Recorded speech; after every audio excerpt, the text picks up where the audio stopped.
I'm going to run my next two stories together just because it's late. We had like a mini E3 happen the other day, which was kind of fun. We had the Nintendo Direct, and then we had PlayStation State of Play that evening, which was really fun for me. I know I'm the lone Nintendo guy here that gives a crap about anything Switch. But I did think that there was some cool announcements.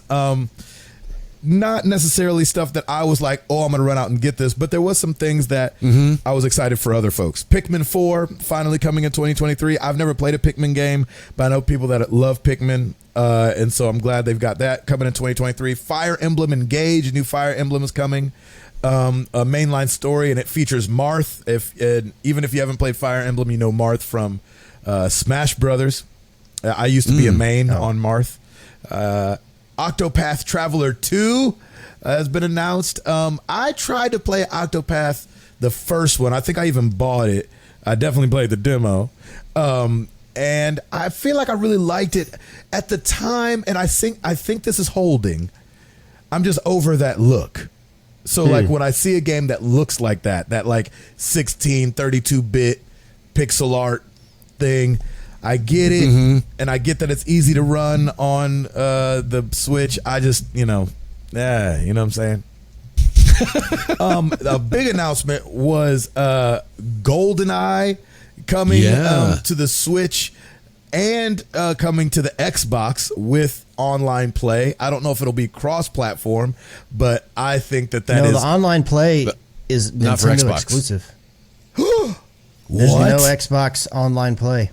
There isn't? Nope. So the Switch I don't know if that'll be forever or if it's a time thing, but they made a point to say multiplayer is Switch only. That's wild to me. Yeah. It's really like the Xbox version will have couch co-op. Right. But the and Xbox LAN version is connectivity as well, or I'm not sure, but it's like rebuilt from the ground up, so it's got like all of the like FPS and all. So the Switch is getting the OG version, but you can play online. But the Xbox is getting the rebuilt, looking good version, but you can't play online. That is weird, huh?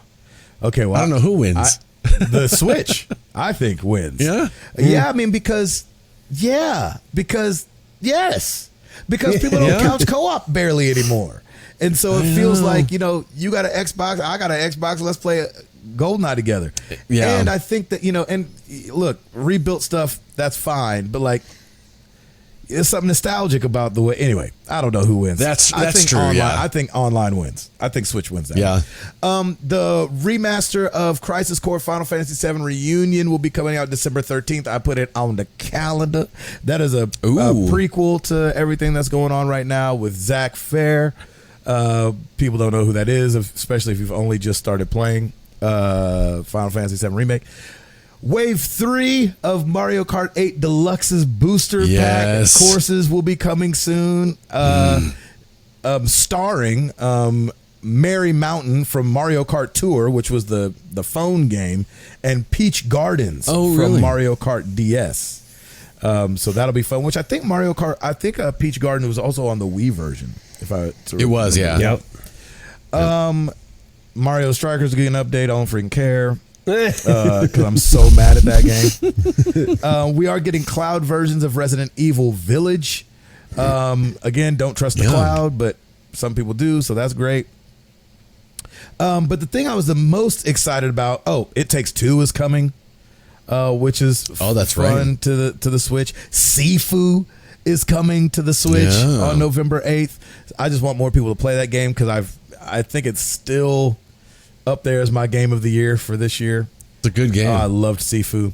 But the two things that I was excited about the most were that Nintendo is bringing Super Mario World to Hollywood's Universal Studios. Yeah. And I thought that I was going to have to go to Japan to see this thing. And the fact that they're bringing it to the States, I'm so excited about that. My kids are super excited. I know it's probably... Where are they going to put that? I don't care. Please just replace room. Yeah, replace Jurassic Park or something like that. Yeah, that's true. I agree. It's like they've already got Hogwarts. They can't do anything with that. But they got space. They can figure it out. So I'm super excited. They could get rid of Dr. Seuss. I'm really excited about that coming and taking my kids. And then I know y'all gonna laugh at me. Whatever. The sequel to Breath of the Wild, Legend of Zelda, is called Tears of the Kingdom. Oh, were you gonna say Tears? I'm saying Tears until I hear otherwise. Yeah, it's kind of unclear. No, it's not. Which way it's. I mean, is it Tears of the Kingdom? Tears? It is. I think it's Tears. I mean, it seems like it could go either way. Honestly, yeah. That sounds stupid. Did you see a bunch of tears falling? It sounds awesome. Because the kingdom is falling, and there's torn apart. The raiments are getting torn and shredded. And man. Gosh, I hope that's not the case. I hope it's Tears of the Kingdom. I could have swore they said it. Maybe in the direct. So there it is. The next Legend of Zelda is called Tears of the Kingdom instead of Breath of the Wild 2. Yeah, that's right. So that's going to be super fun. I got really excited to see the trailer. It kind of brought back all the butterflies of me playing it the first time. And as for those that have listened to the show for a long time, you know that Breath of the Wild was the first Zelda game I ever played, which was weird for me being a lifelong gamer. And it was my game of the year for that year. I absolutely loved it. Why would you think we would laugh at that? Just because it's so ridiculous and nobody, you guys don't play anything. What do you mean by Zelda. ridiculous? I don't understand. Well, you guys don't play Zelda. Ain't nobody got respect on Zelda's name around That doesn't here. matter. I did play it. Did you like it? No, I did not. There you go. Ed played it as well and also did not like it. Yeah, but that doesn't mean that you can't. That's right. Okay. I mean, You can't I like appreciate it. the support. Bagillions of other people loved it, so I mean, we're we are the very much in weirdos. the You're minority. in good company, brother. You're just fine. Yeah, I got you. And then switching. Nobody watched Nintendo Direct. Well, Ed, you watched it, right? Uh-huh. Did you have any takeaways as not a Nintendo guy right now? You know what I'm saying? Do you have any takeaways from that? I mean, there wasn't. It's really the same thing I've been saying forever. It's that the only thing that's going to tempt me to get a Switch is that freaking Mario Kart, and seeing more tracks just made me really happy. And but other than that, there wasn't anything that made me think, I need a Switch for that. Right. But I mean, it was a lot of There's stuff a lot that I of wasn't RPGs interested in that thing. A lot of RPGs, a lot of farming going on. It was a great day if you're a farmer. Oh, well done. But it was a lot of things that I had heard of and I know people love, and I was happy to see that it was there, just nothing that tickled my fancy. Yeah, I got you. And there was obviously a lot of that too going on for me where I was like, not going to play it. Oh, another pixel art, not going to play it. And then Fire Emblem, I was like, probably not going to play it. But I am glad that they're getting Sifu over there. Bayonetta 3. I've not played any Bayonettas, but people love those games as well. Switching over to State of Play that we got that same day, except at nighttime, opened up with Tekken 8, which I don't care about personally, but that's okay. Yeah. I know that other people do. Hogwarts Legacy is getting some exclusive things on PlayStation. I'm trying to get excited about that game. Yeah, me too. Anybody, Chris, how you feeling about so Hogwarts? Excited. I mean, I'm not really the person to ask because I'm not into Harry Potter stuff in general. So, I mean, the game doesn't look bad, but I'm since I have no real attachment to the lore, like I'm not super excited. I've seen nothing that's been like, oh my gosh, I got to get over there and play that. Yeah, it's like, we'll see down the road. Okay, I'm bored at some point. Yeah. Oh, jeez. And Ed, you're saying super excited. Super excited. Yeah. And what about that exclusive mission? Did it look really cool? Yeah. I'm definitely kind of creepy. Yeah, definitely, very much so. I'm excited. I like creepy stuff. And for the first time in a long time, the Nintendo Direct was longer than the State of Play. State of Play was like 18, 19 minutes long. It was really fast. Wow. And you're like, y'all couldn't just wait it? But I guess they wanted to talk about some of this stuff. They had some VR2 things announced. One being a Star Wars situation. Tales from the Galaxy's Edge got a new gameplay trailer. And I was kind of left a little bit like, on this one, I still don't understand what PlayStation Star's loyalty program even is. Yeah, they say it's coming rolling soon out, though. Yeah, it's coming soon. It's rolling out this month, and I'm like, and they're like, here you'll be able to collect all in the Japan, real life things in digital. And I was like, okay. I was like, it reminded me of Continue. What was that game that launched with the Sims PS5 or PS4? Astro World. Astro, Playroom? yeah. Remember, and there you found all the little digital. You're like, oh, there's a PS3 over there. Oh, there's a. It felt like that. Yeah. So I was like, why is this special? I didn't understand why it was special. How many people got to watch the State of Play? I know me and Ed watched it. Chris, Tim, did you guys? I got to kind of. I read an article that said everything that was there, and then I kind of like scrubbed real quick in the video to try to see like key points. I didn't get to like watch it all the way through. Yeah, I didn't get to watch it. So was there anything besides Ragnarok that stood out to you guys? Ed? Not for me, especially. Not. No. I mean, it was nice seeing that Hogwarts thing, but I was already on board with that. So I'm still trying to understand. Is that like a choose your own adventure, like create your own character, or do you play somebody from the book? No, I think it's a create your own wizard that's attending the academy. It takes place before the events of the Harry Potter we know. Yeah, so I think before he's even born. Yeah, I think I want to say it's like a couple hundred years before. I could be wrong, but it's way before. Yeah. Oh, it's way before.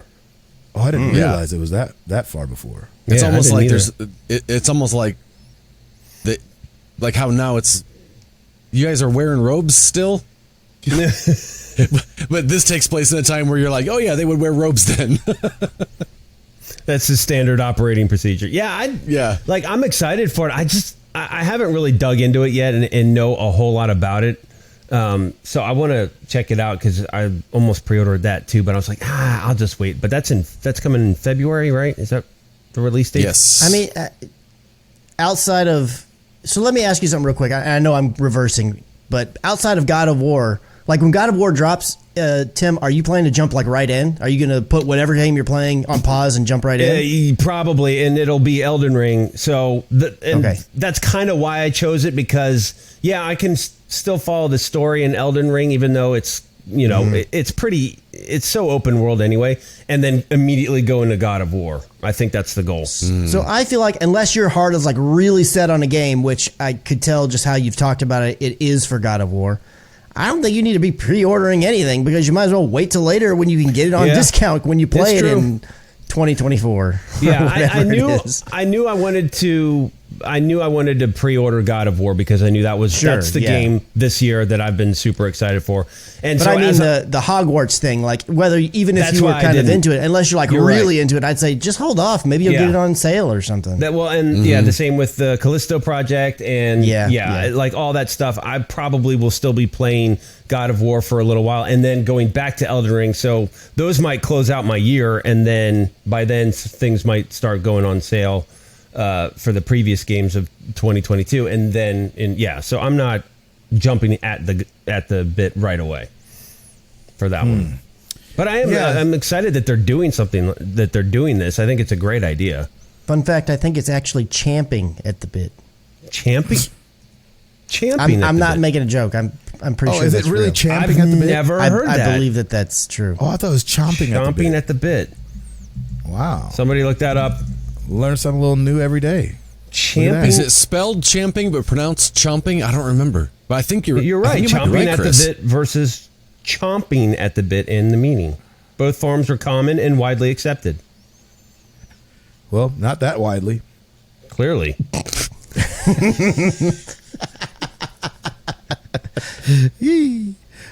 Anybody else want to say anything about that State of Play? Yeah, there wasn't. Yeah, it was. I think I messaged you, Gabe, afterward, and I was like, man, after today's announcements, it's just a lot of weirdness. Yeah, a lot of Japanese expo going on. there was this one game that I didn't necessarily get super excited about, but I was like, I don't really know what it is. I feel like I need to see more to understand.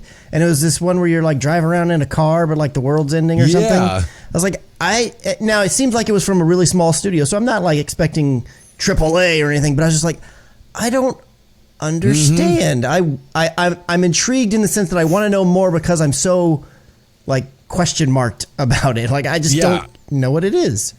It looked like a horror driving simulator. So outside of the God of War stuff, that made the biggest impression on me, and then I kept going back in my mind, be like, I want to know what that was. I don't. What is it? Yeah. Yes. Which one was it? Pacific Drive? I don't remember the name of it. It was. It was early on, I think. Was it Pacific Drive? Pacific Drive, yes. Pacific Drive. Well, I won't be playing anything scary. Well, but that's the thing is I don't know if it's actually scary. It's hard to tell. Like there was never any ghosts or anything that jumps out. It's just kind of like a creepy vibe, and then things start falling from the sky, and you're driving crazy, and I can't tell what it is. Kind of like that everything.game. Yeah, it was everything.